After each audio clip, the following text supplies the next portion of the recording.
Best health packages up to 80% discount. Tirumala Diagnostics. Hello Ram గారు. Hi నారాజు. చాలామందిని చూస్తుంటామండి మనం. Motivational words వింటారు, లేదా మనకి మన వీడియోస్ చూసి కింద కామెంట్ బాక్స్లో పోస్ట్ చేస్తారు. ఎలానంటే చాలా బాగా చెప్పారు సార్, ఈ రోజు నుంచి నేను మారతాను అని చెప్పేసి. స్పెషల్ థ్యాంక్స్ టు దెమ్ అండి, ఎందుకంటే మనల్ని ఆ విధంగా అప్రిషియేట్ చేసి ముందుకు తీసుకొచ్చారు. అయితే కొంతమంది ఎన్ని మోటివేషనల్ స్పీచెస్ విన్నా, ఎన్ని మోటివేషనల్ మీద సినిమాలు చూసినా, ఎన్ని గుళ్ళు గోపురాలు తిరిగినా ఒక నిరాసక్తితో ఉంటారు. అంటే హోప్లెస్నెస్తో ఉండేటువంటి పరిస్థితి. జీవితంలో ఏం చేసావురా, ఏం చూసావురా అని అంటే అన్నీ బ్యాడ్ మాట్లాడతారు. మళ్ళీ పలానా రోజు నేను అది, పలానా రోజు ఇలా అయింది, కంప్లైంట్ దాని దగ్గరే మిగిలిపోతూ ఉంటారు. ఎందుకు వాళ్ళల్లో ఆ మోటివేషన్ నిలబడదు? విజువలైజేషన్ దానికి ఏ విధంగా హెల్ప్ చేస్తుంది? అంటే ఒక నెగిటివ్ నుంచి బయటపడడానికి, పాజిటివ్లోకి వెళ్ళడానికి, ఆ వరల్డ్లోకి వెళ్ళడానికి ఎలా సహాయపడుతుంది? ఈ ప్రశ్న చాలా దగ్గరగా ఉంది నారాజు. నేను ఎందుకంటే క్లాసులు తీసుకున్న ప్రతిసారి నా దగ్గరికి వచ్చిన వాళ్ళందరూ ఎక్కడికో చోటుకి వెళ్ళి వచ్చిన వాళ్ళే అయి ఉంటారు. అందులో డౌటే లేదు. నా దగ్గర నుంచి కూడా ఇంకో చోటుకి వెళ్ళిన ఆశ్చర్యపోక్కర్లేదు. అవును. సో అది వాళ్ళకి అలవాటు. అయినా నా జీవితంలో ఏదో మార్పు జరగలేదు, ఏదో మిరాకిల్ జరగలేదే అని ఆశిస్తుంటాను. సో ఇట్లాంటి వాళ్ళ గురించి మనం ఆలోచించినప్పుడు ఖచ్చితంగా మైండ్ సెట్ గురించి మాట్లాడాలి సార్. Mind set మారందే. ఇది చాలా మామూలు మాట, అందరు మాట్లాడుతుంటారు మైండ్ సెట్. అసలు మైండ్ సెట్ అంటే ఏంటంటే ఒక ఫ్రేమ్ వర్క్లో ఉండి, ఒక గిరి గీసుకున్న పరిధిలో ఉండి, ఆ పరిధిని దాటకుండా ఎక్కడెక్కడో దూరంగా ఉన్న అద్భుతమైన పరిస్థితులన్నీ వీళ్ళ పరిధిలోకే రావాలని ఎక్స్పెక్ట్ చేస్తారే, అట్లాంటి వాళ్ళు మారరు. వీళ్ళ కంట్రోల్లోకి తెచ్చుకుందాం, అన్ని కంట్రోల్లోకి తెచ్చుకోవాలి. వీళ్ళు గిరి గీసుకున్న ప్రాంతంలోకి అన్నీ వచ్చి పడాలి. వీళ్ళు మాత్రం ఆ గీత దాటరు. పైగా వీళ్ళని అడిగితే, మీకు తెలియదండి, నేను ఒక పూర్ ఫ్యామిలీ నుంచి వచ్చాను, మా నాన్న ఏం చదువుకోలేదు, పేద రైతు, చదువుకోవడానికి మాకు డబ్బులు కూడా లేవు, నేను కష్టపడి పైకి, ఇవన్నీ వింటుంటే సినిమా స్టోరీ ఇలా లేదు. అవును. ఇట్లాంటి స్టోరీలు చాలామంది చెప్తుంటే అబ్బా ఎంత బాగుందో అని సెంటిమెంటల్గా వినడానికి బాగుంటుంది. నిజమే, ఇది వాస్తవమే. కానీ ఈ సెంటిమెంట్తో, ఈ సింపతితో మీరు విజయం సాధించగలరా? మీరు ఏ ఇంటర్వ్యూకైనా వెళ్ళి, సార్ నేను ఒక పేద రైతు కొడుకుని, మేము ఆర్థికంగా వెనకబడ్డాం, చదువు తెలుగు మీడియంలో, ఎవరైనా ఉద్యోగం ఇస్తారేమో చూడండి ఈ మాటలు చెప్తే. ఇట్లాంటి మైండ్ సెట్ని ఏమంటారంటే విక్టిమ్ మెంటాలిటీ అంట. What is psychology?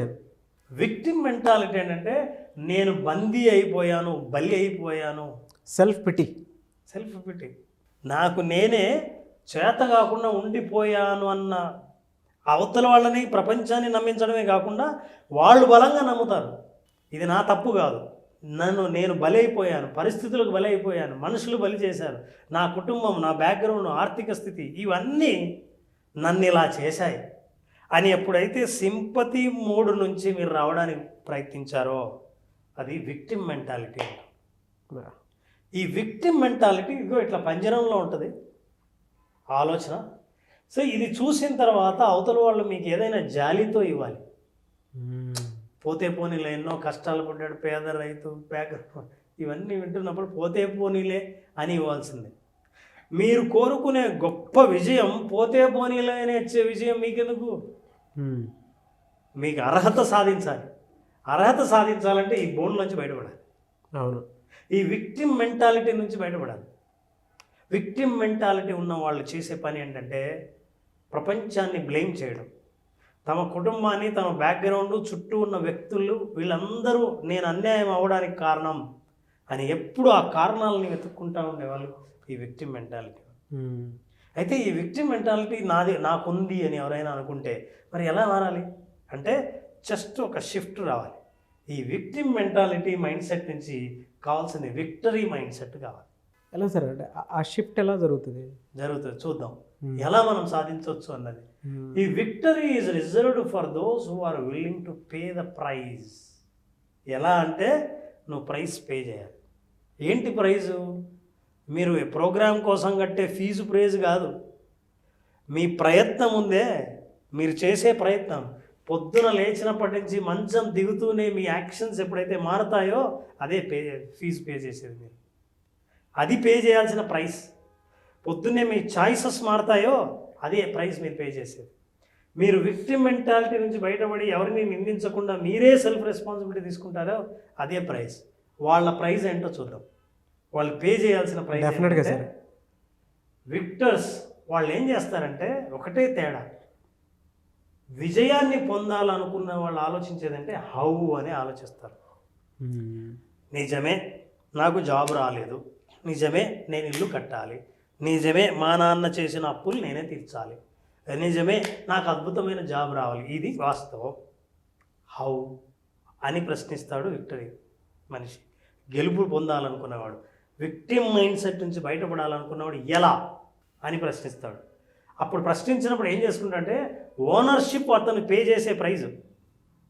ఇక నేనే ఓనర్షిప్ తీసుకోవాలి. వాడు మోసం చేశాడు, వీడు చెప్తే నా మాట వినలేదు, వీడిని నమ్మి నేను అనవసరం మోసపోయాను, టైం వేస్ట్ చేశాను, ఈ ఇంట్లో పుట్టడం నా దరిద్రం, ఇట్లాంటివన్నీ లేకుండా ఓనర్షిప్. ఇప్పుడు నేను ఇలా ఉన్నాను, ఇక్కడి నుంచి నేను ఏం చేయగలను.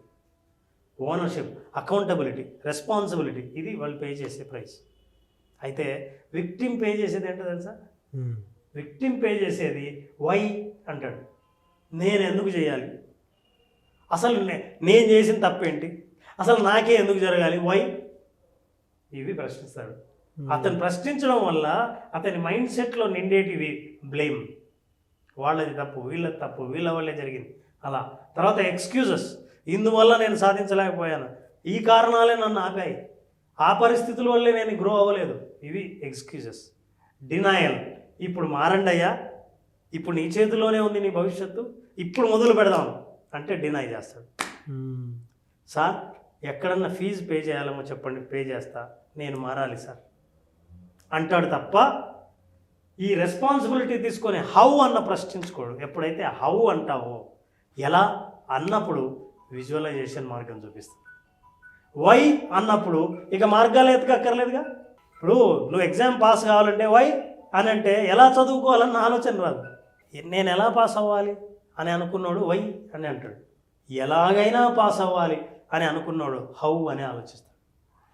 సో ఈ మైండ్ సెట్ మారాలంటే మీరు సొల్యూషన్ కోసం నేను ఎలా ఎలా అని ప్రశ్నించిన వాడికి సమాధానాలు దొరుకుతాయి.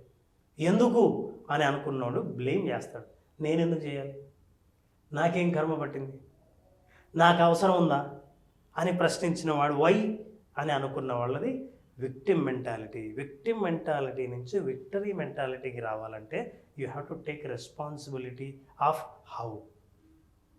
ఈ హౌ అని ఎప్పుడైతే మీరు ప్రిపేర్ అయ్యారో, అయ్యా నేను సిద్ధం, నా జీవితంలో సక్సెస్ని ఆహ్వానించడానికి, సక్సెస్ కోసం నేను ప్రైస్ పే చేయడానికి నేను సిద్ధంగా ఉన్నాను అని అనుకున్న వ్యక్తి వెంటనే రెస్పాన్సిబిలిటీ తీసుకుంటాడు. చెప్పండి నేనేం చేయాలి. ఎప్పుడైతే రెస్పాన్సిబిలిటీ తీసుకుంటాడో he will take new choices, new behaviours, new feelings. ఇప్పుడు మనకు కావాల్సింది ఏంటంటే మీ భావాలు ఎలా ఉన్నాయి, మీ భావాన్ని బట్టి జీవితాన్ని ఆహ్వానిస్తారు. మీ భావం బలహీనమైందైతే, ఎదుటి వాళ్ళని నిందించే భావమే అయితే, మీకు ఎప్పుడు నిందించే పరిస్థితులే మీ జీవితంలోకి రావడం మొదలు పెడతాయి. అవే అఫర్మేషన్స్ అంటాం. ఈ అఫర్మేషన్స్ని మార్చి పాజిటివ్ అఫర్మేషన్స్ని ఎప్పుడైతే మొదలు పెట్టారో, ఆ పాజిటివ్ అఫర్మేషన్స్ మీ మైండ్ సెట్ని మారుస్తాయి, మీ చాయిసెస్ని మారుస్తాయి, రిజల్ట్స్ని మారుస్తాయి, అనుభవాలను మారుస్తాయి, చివరికి జీవితాన్ని మార్చేస్తాయి. True sir. విక్టిమ్ మెంటాలిటీ ఉండేటువంటి వాడు ఎప్పుడూ కూడా ఎదగడానికి ఇష్టపడ్డాడు. సెల్ఫ్ పిటీలోనే ఉంటాడు, కంప్లైనింగ్లోనే ఉంటాడు, బ్లేమింగ్లోనే ఉంటాడు. పాస్ట్ తాలూకు ఏవైతే నెగిటివ్ ఉంటాయో జరిగినాయి, వాటి బిలీఫ్లోనే బలహీనంగా బతికేస్తాడు తప్ప ఆ ఆలోచనల మీద బలహీనంగా సెల్ఫ్ సింపతి కోసం ఎదురు చూసేటువంటి మెంటాలిటీలోనే ఉంటాడు తప్ప పొరపాటున ఒక చేంజ్ని తీసుకోవడానికి యాక్సెప్టెన్స్కి రెడీగా ఉండడం. ఇందాక ఒక మాట అన్నారు, నేను పాస్ అవ్వలేనేమో అనేటువంటి దానికంటే కూడా నేను పాస్ అయి తీరాలి, నేను పాస్ అవుతాను అనేటువంటి మెంటాలిటీకి వచ్చినప్పుడు ఆ విక్టిమ్ మెంటాలిటీ కాస్త విక్టర్స్ మెంటాలిటీ కిందకి వచ్చేస్తుంది. చాలామంది అనుకుంటుంటారు విజువలైజేషన్ చేసిన తర్వాత లేదంటే మోటివేషనల్ స్పీచెస్ విన్న తర్వాత నా దగ్గరికి లేదు అని అంటే, ఫస్ట్ నీ బాడీలో ఉండేటువంటిది ఆ విక్టిమ్ మెంటాలిటీ ఏదైతే ఉందో, సెల్ఫ్ పిటీ, సెల్ఫ్ సింపతి, అది వదిలేయకపోతే చాలా కష్టం. Self support, ego sir, main ego. తర్వాత సెల్ఫ్ పిటీ ఒకటి, ఈగో ఉన్నప్పుడే నేనెందుకు చేయాలి అని అవి కనుక వదిలించుకోలేదంటే ఎక్కువ రోజులు ఎందుకు ఉంటుంది, సగం కంపారిజన్ కంప్లైంట్లోనే అయిపోతుంది జీవితం మొత్తం. ఏమో నువ్వు పక్కనోడి మీద కంపేర్ చేసుకుంటూ వెళ్ళిపోతున్నావు కానీ నిన్ను ఎప్పుడు మార్చుకుంటావు. True sir, true. అయితే ఈ విజువలైజేషన్ ఏం చేస్తుందంటే నారాజు, విజువలైజేషన్ ద్వారా మైండ్ సెట్ను మార్చుకోవడానికి ఒక్కో స్టెప్పు ఎలా మెట్టు ఎక్కాలో, ఒక్కో మెట్టు ఎక్కడం ద్వారా జీవితంలో ఒక్కొక్క అంశం ఎలా మారుతూ వెళ్తుందో, ఆ మార్పుల్ని మీరు ఎంత అద్భుతంగా రుచి చూస్తారో ఇవన్నీ విజువలైజేషన్ ద్వారా తెలుస్తుంది. ఎస్. క్లాస్లో 5 రోజుల సెషన్ మనం మాట్లాడుతున్నప్పుడు ఒక్కొక్క రోజు ఒక్కొక్క ప్రాక్టీస్ ద్వారా వాళ్ళ అనుభవాల్ని మార్చడం, అనుభవాలు మార్చడం ద్వారా ప్రాసెస్ మీద నమ్మకాన్ని పెంచడం, ప్రాసెస్ మీద నమ్మకాన్ని పెంచడం ద్వారా ఆ ప్రాక్టీస్ని కంటిన్యూ చేయడం, ఇవన్నీ జరగడం ద్వారా విజువలైజేషన్ అన్నది వాళ్ళకి మారే మార్గం చూపిస్తుంది. మారాలని చెప్పడమే కాదు, ఆ మార్గం తెలుసుకోవాలనుకుంటే విజువలైజేషన్ అటెండ్ అవ్వాలి. రియలీ ఫెంటాస్టిక్ అండి.